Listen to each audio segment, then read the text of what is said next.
Hello दोस्तों, कैसे हो। दोस्तों, हर विंडोज़ यूज़र को कभी ना कभी एक टेक्नीशियन को बुलाने की ज़रूरत पड़ ही जाती है। चाहे फिर वो आप अपनी विंडोज़ का पासवर्ड भूल गए हो, उसे रीसेट करवाना हो, चाहे फिर विंडोज़ करप्ट हो गई हो, डेस्कटॉप के ऊपर डेटा फंसा हुआ है, डेटा का बैकअप लेना है, या फिर पार्टीशन को मैनेज करना है, छोटा करना है, बड़ा करना है।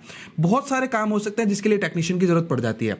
और जब टेक्नीशियन आपके पास आता है तो वो एक बूटेबल पेन ड्राइव आपके सिस्टम के अंदर इंसर्ट करता है और ये सारे काम उसी पेन ड्राइव से कंप्लीट कर देता है। तो आखिर उस एक पेन ड्राइव के अंदर क्या होता है जो सारे इतने डीप टेक्निकल काम पूरे हो जाते हैं। अब इस तरह की जो बूटेबल पेन ड्राइव होती है, इनको लाइव विंडोज या फिर WinPE इमेजेस कहा जाता है।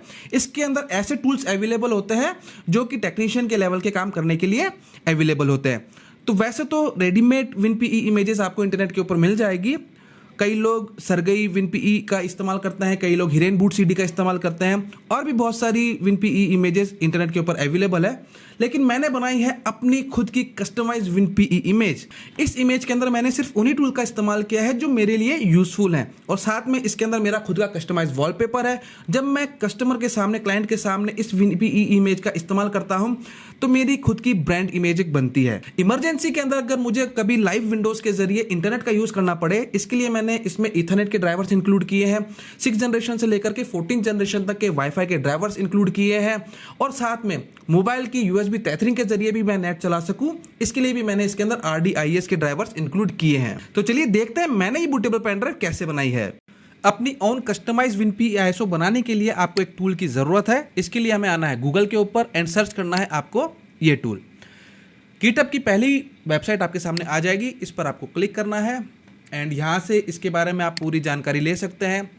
क्या सॉफ्टवेयर है, किस तरह से काम करता है, कौन कौन से टूल्स इसके अंदर आपको अवेलेबल हो जाएंगे, इनकी सारी इन्फॉर्मेशन आपको इस वेब पेज के ऊपर मिल जाएगी।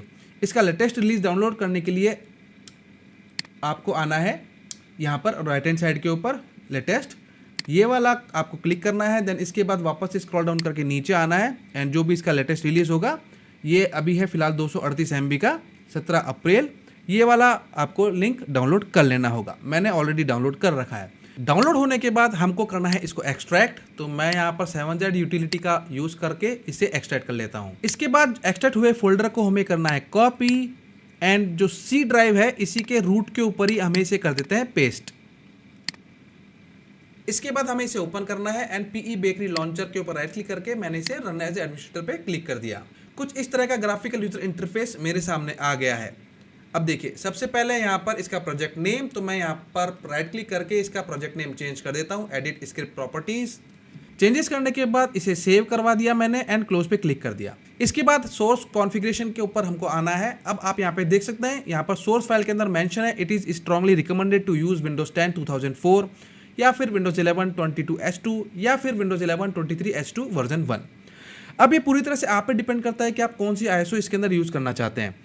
मैं रिकमेंड करता हूं, अगर आप लेगेसी सिस्टम के लिए ये बूट ISO बना रहे हैं तो आप विंडोज 10 का यूज़ करें, और अगर आप मॉडर्न UEFI सिस्टम्स के लिए यानी कि इंटेल 6 जनरेशन एंड अबाव के लिए आप बनाना चाहते हैं तो विंडोज 11 का बेस होना चाहिए। तो मैंने यहाँ पर विंडोज 10 एंड विंडोज 11 दोनों ही डाउनलोड कर रखी है एंड मैं यहाँ पर विंडोज 11 से इसे बेस तैयार करना चाहता हूँ। तो विंडोज 11 को मैंने राइट क्लिक किया एंड यहाँ पर हम इसे कर लेते हैं माउंट, एंड माउंट करने के बाद इसके जितना भी कंटेंट है कॉपी कर लेते हैं एंड इसको C ड्राइव के ऊपर हम एक नया फोल्डर बना करके कर देते हैं पेस्ट। नाम दे देते हैं इसका विंडोज 11। इसके बाद आपको आना है ब्राउज के अंदर एंड यहाँ पर जो आपने विंडोज 11 को एक्सट्रैक्ट किया है उस वाले फोल्डर को आपको सेलेक्ट करना है। इस तरह का अगर मैसेज आता है तो ओके पे क्लिक कर देना है। ओके, इसके बाद हमको आना है सीधे शेल के ऊपर। यहाँ पर हम इसको एक्सपेंड करते हैं। अगर आप विंडोज 10 की बेस का यूज़ कर रहे हैं तो यहाँ पर आपको इसको अनचेक कर देना है and start back plus plus वाले के ऊपर टिक कर देना है, और विंडोज 11 का अगर आप यूज़ कर रहे हैं तो यहाँ पर स्टार्ट ऑल बैक के ऊपर ही आपको टिक रहने देना है। ओके, एंड यहाँ पर बहुत सारे कंपोनेंट्स एंड एप्लीकेशंस हैं, तो जो जो आप अपनी ISO के अंदर इंक्लूड करना चाहते हैं उन पे आपको टिक कर देना है। ये ध्यान रखना है कि सभी के ऊपर अंधाधुंध टिक नहीं करना है, कंपेटेबल होना चाहिए सॉफ्टवेयर। अगर कुछ भी गड़बड़ हुई तो एरर आ जाएगी एंड आपकी WinPE तैयार नहीं होगी। तो जैसे ब्लूटूथ का सपोर्ट मैं चाहता हूँ, मैंने इस पर क्लिक कर दिया। कैमरे का सपोर्ट मैं चाहता हूँ एंड इसके बाद MMC स्नैपिंग्स, ये मुझे काफ़ी इंपॉर्टेंट लगता है। Computer management, device manager, disc management and services का जो शॉर्टकट है मैं डेस्कटॉप के ऊपर चाहता हूँ, इसलिए मैंने इसे टिक कर दिया। इसके बाद है मीडिया ट्रांसफ़र प्रोटोकॉल, ये भी मुझे काफ़ी इंपॉर्टेंट लगता है, मैंने इस पर भी टिक कर दिया है। रिमोट डेस्कटॉप सर्विस मुझे चाहिए। इसके बाद जो भी सर्विसेज आपको इसके अंदर चाहिए आप उसके ऊपर टिक करते जाएं। इसके बाद वॉलपेपर, अगर आप अपना कस्टमाइज वॉलपेपर इसके अंदर इंक्लूड करना चाहते हैं तो यहाँ पर आपको क्लिक करना है, यूज़ कस्टम वॉलपेपर पे आना है एंड जहाँ पर आपने अपना वॉलपेपर सेव कर रखा है वो लोकेशन आपको यहाँ पर नेविगेट कर देनी है। ओके, देन इसके बाद हम आते हैं सबसे इंपॉर्टेंट सेगमेंट एप्लीकेशन के अंदर। ऑन स्क्रीन कीबोर्ड काफ़ी इंपॉर्टेंट चीज़ है। बैकअप एंड इमेजिन के अंदर यहाँ पर OEM बैकअप पर है, मैं टिक कर देता हूँ एंड ऑलवेज लेटेस्ट वर्जन। मेरे पास इसका लाइसेंस है तो मैं इसमें कर देता हूँ import license from host and shortcut desktop के ऊपर मुझे चाहिए। दैन इसके बाद हैसिलियो बैकअप फ्री वाला एडिशन है, इसका भी डेस्कटॉप पर मैं शॉर्टकट चाहता हूँ तो मैंने यहाँ पर भी टिक कर दिया है। इसके बाद हम आ जाते हैं डिस्क मैनेजमेंट में, यहाँ पर है OEM पार्टीशन असिस्टेंट, तो यहाँ पर भी मेरे पास इसका लाइसेंस वर्जन है तो इसका desktop shortcut and dynamic disc management ये सब मैं इंक्लूड कर देता हूँ एंड यहाँ पर मैं इसका टेक्नीशियन एडिशन ले लेता हूँ। तो इस तरह से जो भी इंपॉर्टेंट आपको लगता है उस पर आपको टिक कर देना है एंड इसके बाद हम पहुँच जाते हैं सबसे इंपॉर्टेंट पार्ट्स पे जो है हमारा ड्राइवर सेगमेंट। अभी करंट के अंदर जो मॉडर्न सिस्टम्स हैं उसके अंदर जब भी विंडोज़ का इंस्टॉलेशन किया जाता है तो जो स्टोरेज डिवाइस है वो डायरेक्ट शो नहीं होती है, तो वो शो होए इसके लिए हम RST VMD ड्राइवर्स का यूज़ करते हैं, तब कहीं जाकर के वो स्टोरेज डिवाइस शो होती है। तो WinPE इमेजेस के अंदर भी इस तरह की प्रॉब्लम्स आ जाती है। अगर आपने RST ड्राइवर्स इंक्लूड नहीं किए तो आपको स्टोरेज डिवाइस शो नहीं होगी, तो आप डेटा का बैकअप भी नहीं ले पाएंगे, ना ही यूज़र का पासवर्ड सेट कर पाएंगे और ना ही पार्टीशन को मैनेज कर पाएंगे। तो इस परेशानी से बचने के लिए मैंने इंटेल के 8th जनरेशन से लेकर के 14 जनरेशन तक के RST ड्राइवर्स इन WinPE इमेजेस के अंदर इंक्लूड किए हैं। तो wifi driver and Intel RST का मैंने एक बंच बना रखा है। देन सिंपल आपको करना है ब्राउज के ऊपर क्लिक एंड यहाँ पर हम आते हैं हमारे वापस डाउनलोड के अंदर एंड यहाँ पर मैंने ड्राइवर्स का ये सेगमेंट बना रखा है, तो ये पूरा का पूरा फोल्डर मैं सेलेक्ट कर लेता हूँ। अगर इनमें से कोई ड्राइवर साइन नहीं हुआ, डिजिटली साइन नहीं हुआ तो एरर आ जाती है, तो इसको दूर करने के लिए हम करते हैं सेटिंग के ऊपर क्लिक एंड यहाँ पर force install unsigned drivers and bypass catalog signature check, ये दोनों हम टिक कर देते हैं।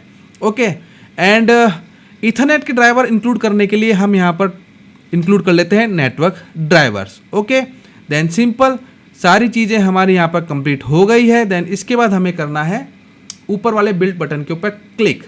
इस समय इंटरनेट आपके सिस्टम के अंदर कनेक्ट होना चाहिए, तो जितने भी टूल्स आपने इसके अंदर चेक किए हैं उन सभी का लेटेस्ट वर्जन इंटरनेट से ये डाउनलोड कर लेता है। अगर आपके पास कुछ लाइसेंस है और आपने इसके अंदर लाइसेंस की दे रखी है तो लाइसेंस एक्टिवेट आपका इसके अंदर हो जाएगा। अब इसके अंदर कितना टाइम लगने वाला है दोस्तों, ये डिपेंड करता है कि आपने कितने ऑप्शन चेक किए हैं और कितना बड़ा ये डाउनलोड होने वाला है। तो रिलैक्स कीजिए, कॉफ़ी पीजिए एंड इस टूल को अपना काम करने दीजिए। टास्क कंप्लीट हो जाने के बाद दिस पीसी में आपको आना है, C ड्राइव पर आना है और जहां हमने फोनिक्स वाला फोल्डर कॉपी किया था उस पर आना है एंड यहाँ पर आपको आउटपुट में आना है एंड यहाँ पर आपको आपकी मिल जाएगी कस्टमाइज WinPE ISO इमेज। तो इस इमेज को आप रूफूस से या फिर किसी अन्य टूल की मदद से USB बूटेबल बना सकते हैं एंड इसे यूज कर सकते हैं। अगर आप भी इस तरह की WinPE इमेज ऑर्डर करना चाहते हैं तो डिस्क्रिप्शन के अंदर आपको इसका लिंक मिल जाएगा, वहां से आप इसे ऑर्डर कर सकते हैं। पेमेंट पेज के ऊपर जो डिस्क्रिप्शन है उसको एक बार आप अच्छी तरह से पढ़ लेना। ऐसी और अमेजिंग एंड इंटरेस्टिंग वीडियोस को देखते रहने के लिए don't forget to subscribe Technobaazi. फिर मुलाकात होगी अगली वीडियो में किसी टेक्निकल टॉपिक के साथ। गुड बाय, जय हिंद।